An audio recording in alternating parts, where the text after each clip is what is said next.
Hi guys, welcome the Pakistani family तो reaction. कैसे हैं आप सब। मेरा नाम जाद है यार। भाई साहब, यूनाइटेड नेशन में भारत ने लगा दी चाइना को लताड़। अक्साई चीन के मामले में चाइना ने कर दिया भारत का सरेंडर कर दिया चीन के मामले में। अबे भाई क्या बोल रहे हो यार। ये तो वाकई में भारत के लिए बहुत बड़ी कामयाबी और रिसेंटली पाकिस्तान ने भी सरेंडर ठोका है पीओके के मामले में भारत का। यार ये जब से भारत परमानेंट मेंबर बना है, ये भारत कर क्या रहा है। वो इसे यार सारे देशों के टाके कांप रहे, पाकिस्तान की कांप रही है, चाइना की कांप रही वही है। ना, तो समझ ही नहीं आ रहा क्या बना हुआ। वही ना, तो कौन करते स्टार्ट। जय हिंद दोस्तों। बदलते वक्त के अनुसार भारत तरक्की के रास्तों पर आगे बढ़ता जा रहा है।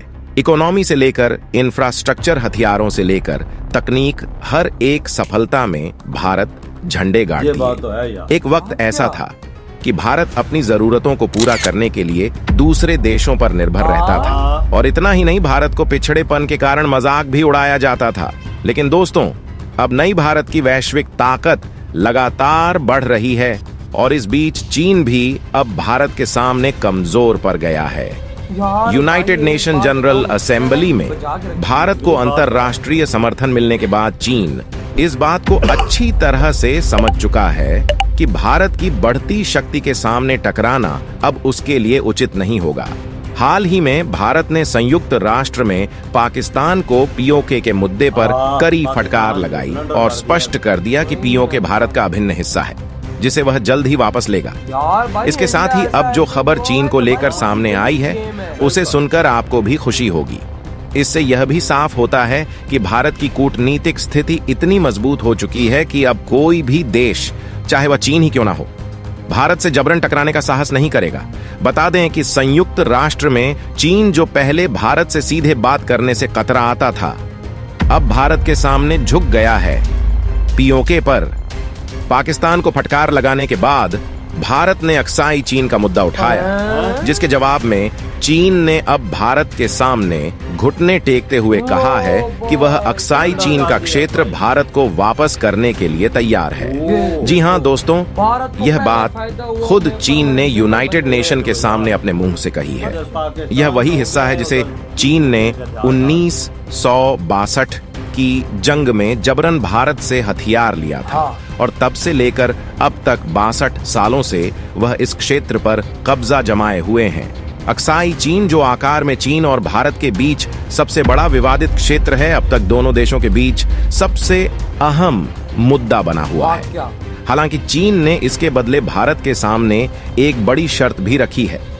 यूनाइटेड नेशन जनरल असेंबली में चीन ने यह स्पष्ट कर दिया है कि वह भारत के साथ एक बड़ी डील करने के लिए तैयार है। हालांकि चीन इस मामले में भारत के सामने झुक चुका है, लेकिन सवाल यह उठता है कि आखिर ऐसी कौन सी वजह थी जिसके चलते चीन को यूएन में भारत के आगे घुटने टेकने पड़े। भारत के विदेश मंत्री जयशंकर ने ऐसी कौन सी रणनीति अपनाई जिससे चीन ने हार मान ली। अब चीन हर तरह से भारत के साथ अपने संबंध सुधारने की कोशिश कर रहा है। और दोस्तों, एक बड़ी बात, चीन ने कौन सी शर्त भारत के सामने रखी है दोस्तों, पूरी अपडेट क्या है, समझते हैं इस वीडियो। उससे पहले वीडियो को लाइक करके चैनल को सब्सक्राइब कर दें। यह आपके लिए 1-2 सेकंड का काम है, जिससे हमारी काफी मदद होती है। अगर आप सच्चे देशभक्त हैं तो कमेंट्स में जय हिंद जय भारत जरूर लिखें। चलिए दोस्तों, हम अपने टॉपिक पर आते हैं। दोस्तों, भारत की लगातार बढ़ती वैश्विक प्रतिष्ठा यह साबित करती है कि भारत एक बार फिर से विश्व गुरु के पद की ओर अग्रसर है। भारत की इस बढ़ती ताकत के सामने अब चीन जैसा देश भी घुटने टेकने के लिए तैयार हो चुका है। 1962 की जंग में चीन ने 3000 स्क्वायर किलोमीटर का वह इलाका, जिसे अक्साई चीन के नाम से जाना जाता है, जिसे धोखे से हथिया लिया था। उस समय चीन ने हिंदी चीनी भाई भाई का नारा देकर भारत के साथ विश्वासघात किया और पीठ पीछे छुरा घोंपा। इसके बाद उसने इस जंग का ऐलान करते हुए भारत के इस हिस्से पर कब्जा कर लिया था। हालांकि भारत और चीन के बीच कई अन्य विवादित क्षेत्र भी हैं। इनमें से 2 सबसे महत्वपूर्ण हैं। एक है तवांग घाटी, जो भूटान के पूर्वी क्षेत्र में भारत के अरुणाचल प्रदेश से सटी हुई है। चीन ने हाल ही में यूनाइटेड नेशन में भारत के साथ एक शांति समझौते की बात की है। उसने यह साफ कर दिया है कि वह भारत के साथ अपने सभी विवादित क्षेत्रों को शांतिपूर्ण तरीके से सुलझाना चाहता है और चीन अब भारत की सेना के सामने अपनी सेना खरीद नहीं करना चाहता। हम सभी ने पहले ही देखा है कि किस तरह भारत की छोटी सी सेना ने चीन की बड़ी सेना को तवांग और गलवान में करारी शिकस्त दी थी। इसके बाद से ही चीन की सेना भारत के सामने खड़े होने का साहस नहीं करती। अब भारत की सेना, चाहे वह तवांग घाटी हो या गलवान घाटी, लगातार मजबूत हो रही है। भारतीय सेना ने इन क्षेत्रों में भारी मात्रा में उपकरण तैनात किए हैं, जिनमें जेट और आर्टिलरी भी शामिल हैं। धीरे धीरे भारत की सेना की ताकत इन इलाकों में बढ़ती जा रही इस स्थिति को देखते हुए चीन अच्छी तरह समझ चुका है कि वह भारत से इन क्षेत्रों को हथियाने में सफल नहीं हो सकता, लेकिन इसके बदले में कुछ लेन देन की कोशिश जरूर कर सकता है। हालांकि चीन की ओर से किया गया यह प्रस्ताव भारत के हित में बिल्कुल भी नहीं है। चीन ने भारत से एक लेन देन की पेशकश की है, जिसमें उसने 1922 में हथिया गए अक्साई चीन के बदले तवांग घाटी का हिस्सा मांगा है। चीन का कहना है कि अगर भारत उसे तवांग घाटी का यह हिस्सा सौंप देता है तो वह अक्साई चीन का पूरा क्षेत्र, जो कि तवांग घाटी से 19 गुना बड़ा है, भारत को वापस कर देगा। और यह सब एक शांतिपूर्ण समझौते के तहत होगा।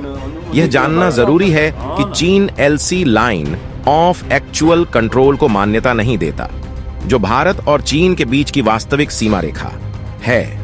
यह सीमा पहले भारत और तिब्बत के बीच थी, लेकिन तिब्बत पर कब्जा करने के बाद चीन इसे नहीं मानता। चीन का दावा है कि अरुणाचल प्रदेश का पूरा क्षेत्र उसका हिस्सा है। हालांकि अब चीन को अच्छी तरह समझ आ चुका है कि भारत से उसे 1 इंच भी जमीन नहीं मिलेगी, इसलिए उसने यह बड़ा समझौता प्रस्तावित किया है। लेकिन भारत ने इस समझौते को साफ तौर पर ठुकरा दिया है। इसके पीछे कारण यह है कि भारत अपनी संप्रभुता और क्षेत्रीय अखंडता से कोई समझौता नहीं करना चाहता, खासकर तब जब चीन की मंशा पर संदेह बना हुआ है। अक्साई चीन वास्तव में कभी चीन का हिस्सा था ही नहीं, जिसे अब चीन अपना बताने लगा है। चीन द्वारा यह दावा करना कि वह इसे भारत को वापस करेगा पूरी तरह से गलत है। इधर हुई ये वीडियो खत्म। यार भाई साहब, आप खुद देखो सरेंडर कैसे कर रहा है भारत के आगे, कि भाई जो भारत ने इनकी बजाई, ये भी कहता है हम तैयार हैं आपको अक्साई चीन देने में। मतलब इतनी बड़ी बात इन्होंने आज बोल दिया है कि भाई हम तुमको देने के लिए तैयार है जो आपका हिस्सा है। आप ऐसा करें, आप तवांग हमें दे दें, वो भाई साहब अक्साई चीन पूरा का पूरा हम आपको देते हैं, जो कि भाई साहब तवांग से 19 गुना ज्यादा बड़ा है। ये इंडिया किधर करता है? इंडिया अंग है इंडिया का। अभी वो देखो इस बात पे है। लेकिन मैं आपको बताता हूँ, आप कुछ दिनों तक देखोगे वो ये भी बोल देगा कि भाई साहब तवांग भी छोड़ो, बस अक्साई चीन ले लो और हमारी जान छोड़ो, बस हमें इस दुनिया के अंदर तुम अकेला ना करो। मैं कहता हूँ ये बात अगर उसने ना की तो मेरा नाम चेंज यार यूनाइटेड नेशन में इंडिया के कदमों में कैसा घेरा है, देख ना। कहता है कि भाई साहब ले ले भाई अक्साई चीन, हमें कोई मसला नहीं है भाई, लेकिन ये है कि बस तवांग छोटा सा हिस्सा है वो तू दे दे और 19 गुना बड़ा अक्साई चीन तेरा कर दे। देख ये कभी राजी होता था? ये तो कहता था अक्साई चीन हमारा, तवांग हमारा, मतलब कि अरुणाचल प्रदेश वाला हिस्सा वो भी हमारा। जो इंडिया यूनाइटेड नेशन का परमानेंट मेंबर बना के ठोक दी इनकी सब की। भाई साहब पाकिस्तान जैसा देश जो 75 सालों से बोल रहा था हम लेंगे कश्मीर, वो खुद सरेंडर कर चुका है, तो फिर चाइना किस खेत की मूली है? बिल्कुल भाई साहब, जो कश्मीर के लिए हर भारतीय वो एक बात कहता है कि भाई साहब दूध मांगोगे खीर देंगे, कश्मीर मांगोगे चीर देंगे। वो ऐसी बात करता, वो हम जैसा देश भाई साहब उनसे ना ले सके तो तुम किस खेत की मूली हो? फिर बिल्कुल सही बोला। और भाई साहब कैसे इंडिया ने यूनाइटेड नेशन में ठोका कि अगला कहता है कि भाई हम आराम से बैठ के बातचीत करके देखो कभी इसने ये बात कभी नहीं बोली थी कि हम आराम से इंडिया के साथ बातचीत करना चाहते हैं। आप कैसे बोलता टेबल पे आप सारे मसले हल करते हैं। आप आओ सही। और भाई साहब इंडिया को चुपचाप इन्होंने कुछ हिस्से भी अभी पीछे दिए वापस। अच्छा वो पीछे जो दिए हैं, हाँ बिल्कुल दिए हैं, पॉइंट इन्होंने वापस कर दिए। अंदाजा लगा ताकत का इंडिया का यार, इससे पता चलता है कि ये गिर जो गई बिल्कुल कसम से। तो यार आपके क्या थॉट है? इधर ही वीडियो तुम करते तो